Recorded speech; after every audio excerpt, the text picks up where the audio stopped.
Hi, I'm Paula from MeMakeyThings.com, and today I'm going to show you how you can make your own brightly colored lamp. So what I started with was this lamp right here. It's kind of a traditional looking candlestick, black candlestick lamp with a white shade.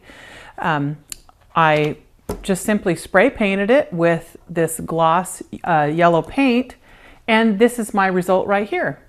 Put a little bit more of a contemporary lampshade on it, and it just gives it an updated look that's really popular right now. So all you need to do to spray paint a lamp is find a lamp that you want to spray paint, and you want to tape off the electrical part of it on the top where you put your light bulb in, and then cover your cord just a little bit to keep the overspray down. You can rough it up with just a little bit of sandpaper so that the paint adheres a little bit better.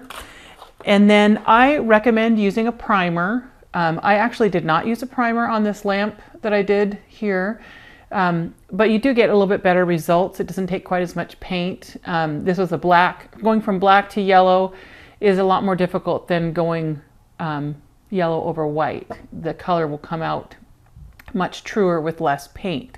So anyways, that is just a simple way that you can do your own brightly colored lamp.